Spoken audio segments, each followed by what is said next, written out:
Good morning. Welcome to today's live about my thoughts on Chatgpt. This is a product from OpenAI, which I'm going to share my comments on when it comes to content creation and also the perspective from a financial services perspective, right? So, what does this mean for financial advisors? How can you use it? Is it safe? Is it reliable? Is it is it useful? Is it helpful for your clients? So your comments are absolutely welcome in the chat if you want to engage and let me know what experience you've had with using ChatGPT. If you have any questions about it, I will do my utmost best to actually answer them. And so here we go. I'm actually going to be using it live. So if you're tuning in, I'm going to use ChatGPT live and show you exactly what kind of output I get from it. Now, be warned, this is a bot, so computers do crash. Computers or robots do get it wrong.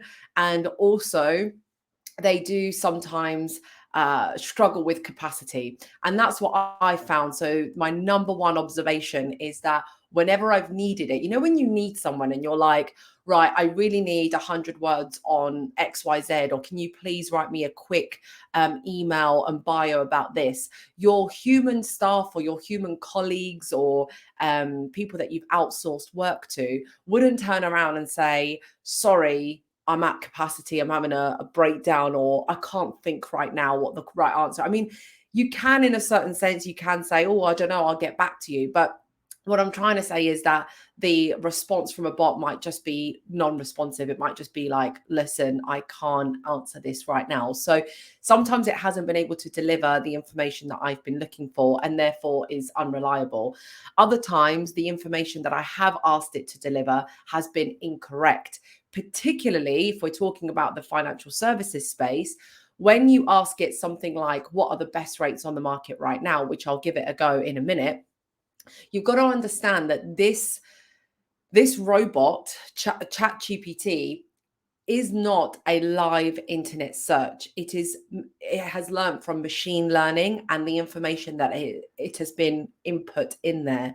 So it is searching from a library of information that it has recently or historically been taught to learn, and then it extracts the best out of what it's learned. So it's not live information. It's not an internet search where they are getting Halifax's latest rates, for example. So from that perspective, I'm sure you know this, you've got to be careful that you're not using ChatGPT to rely on a credible source that is most up to date. That is the advantage that you have as an advisor, in my opinion, is that we do have to embrace technology, and we do have to embrace robots and streamlining our processes with software and other types of solutions that make it more slick and make it more digital. But actually, that human interaction isn't going anywhere. That human interaction is here to stay, because that is the most reliable source. And also, in my opinion, investing in stocks, shares, ISAs, getting a pension, applying for a mortgage, these transactions are very emotional, right? As much as they are mathematical and they are calculations that you make to make the best decision, a bot can't spit out a calculation for you and help you make the biggest life-changing decision in your life, right? So this is a emotional assessment that has to be made, and machines like OpenAI do admit themselves, and they do confirm that they do not have empathy, they do not have emotions, they do not have emotional intelligence or compassion to be able to assess someone's feelings. However, I've been listening a lot on YouTube about where the future of OpenAI is going, and everyone keeps saying it's hard to say, it's hard to say, it's hard to say. So no one's really hanging their hat on what can happen with this machine, what can happen with this tool, which is exciting, but at the same time scary, because we all want to know, and the fear of the unknown is one of the biggest fears ever. So we do want to know what's going to happen with this machine, but no one can really say. But it has said that in the future, because this is machine learning, there isn't anything to say that this machine can't learn how to assess someone's emotions, how to really pick up on sadness or fear or happiness. And so it is said to believe that potentially you can then learn how to do this. So who knows? But if you're still live with me, I am going to now share my screen and hope that technology is on my side, and we'll look at chat gpt together live, and we'll use it by asking any questions in there. Now, if you are with me and you are live but you're not watching this later, and you want to suggest a question that you want me to ask the system, please drop it in the chat box. But if you're doing this later, then I won't be able to see it. So if you are live with me, I'm going to type in there. If you are a mortgage broker listening, I'm going to type in there something like, what is the best mortgage rate in the UK? So you type it a question, and then immediately it starts to type an answer in the most human way possible that someone would write it. So here's the first answer. The best mortgage rate in the UK can vary depending on a number of factors, such as the type of mortgage, the deposit you have available, and your credit score. It is best to compare rates from different lenders to find the one that is most suitable for your specific needs. You can use comparison websites or speak with a mortgage broker to find the best rate for you. Now, this is a great short mini paragraph that you could potentially use as a video script, or that you can use as a post or in a little message in a response to a client. But I would say, as it, this is such a simple response, and it's probably what you would say on a daily basis anyway. Why would you even waste time going on here if this is an answer so generic that you yourself could even come up with? So for things like this, actually, you don't get the exact answer that you're looking for. You just get a series of sentences and words put together in such a way that perhaps can make it more coherent and succinct. And perhaps if you do struggle with writing and coming up with creative ideas, then this is a great tool to use to come up with a succinct message, right? So for example, let's ask another question from a financial advisor perspective. So for IFAs, let's ask something like, what is the best investment strategy? Right? So I'm asking questions from a point of view of a customer as well. If I'm looking to invest, I'm thinking, well, what is the best investment strategy? So what kind of answer would I expect to be given? Again, a very generic response, written in such a way that could be lifted off the page, copy and pasted into an email, copy and pasted into a blog.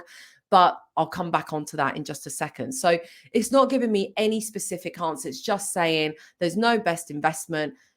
Think about risk, think about, what's coming up on the horizon. So it's giving you a very generic response. Again, not something that's going to revolutionize the advice industry, because this is not going to be able to give me advice. Again, what's missing here is specifically is the ability to understand emotions and the ability to assess how I, as an investor, may be feeling, what my situations are, what my goals are. So this is where the real advisor, the human advisor, comes in and cannot be replaced.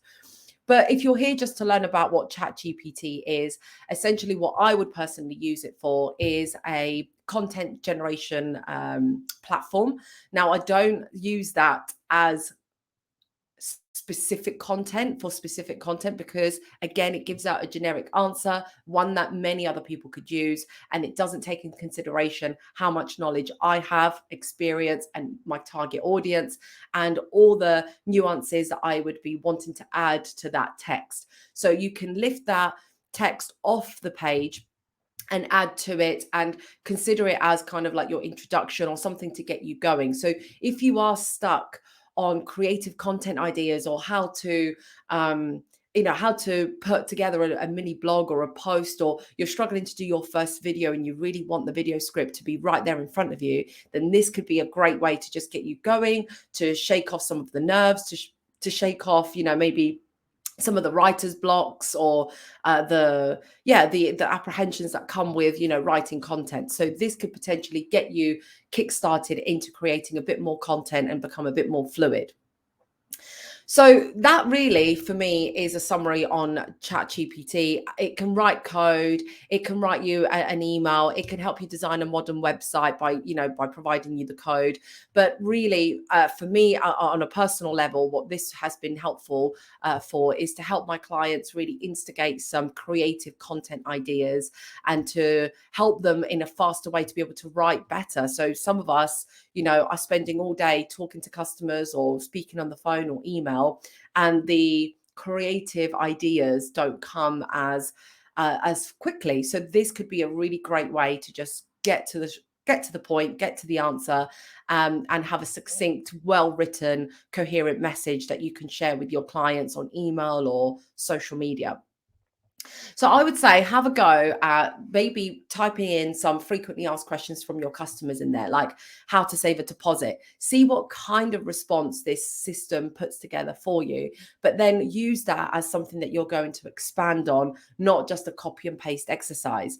I think there's been many debates about this around how school students can use this to cheat on exams, right? And there's actually a YouTuber, if you go on YouTube, there's actually been someone who has shown you live how they've cheated on an exam and how they've basically copied and pasted the answers from ChatGPT and put them in the exam and got a good enough grade to actually get by.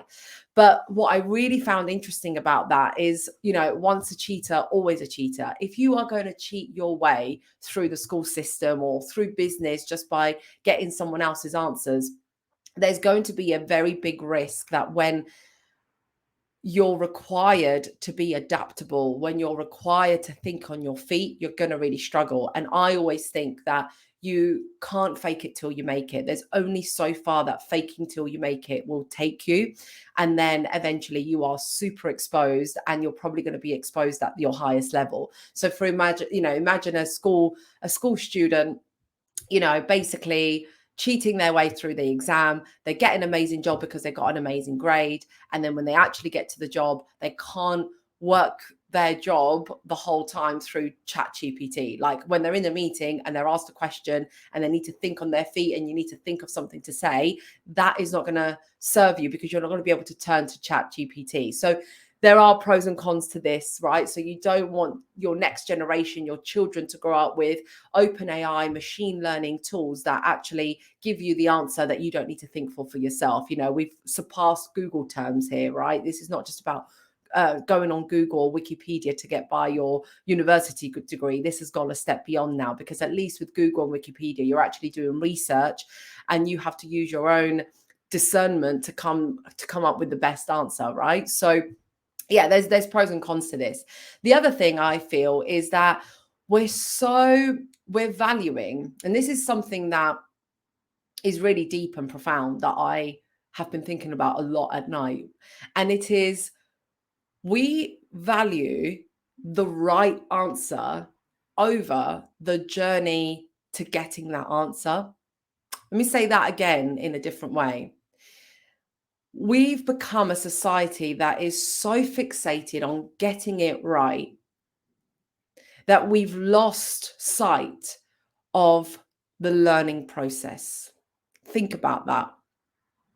Learning is one of my favorite values, favorite things. I don't know what to call it, but learning is something that is high on my list, a big value of mine. And the fact that we're now teaching robots how to learn is almost making me feel like we're stealing that one gift that humans have away from them. Our biggest gift is to learn, grow, and develop. That is how we've made it to where we've made it today. And that being taken away from us makes me feel like we're becoming less important, perhaps. And the one thing that perhaps we've still got left, that robots do not yet have, is emotional intelligence. And they're not far behind. So that's the society we've built because we value getting it right, having the right answer, not making mistakes, afraid of failure. We've created a machine that can help us not fail. And that's what's sad about learning, is that we're losing that ability, that innate ability, that primal ability to want to progress and learn and develop. What are your thoughts on that? After my profound message about learning, I'd love to hear what you think this machine, this system has brought to our society, into the way we interact with each other and the way we think. How do you feel about that? And what do you think is the future of OpenAI? I'd love to hear your comments in the chat. And I hope you can embrace both human and technology systems together, because that is where advancement truly lies. Thank you for listening.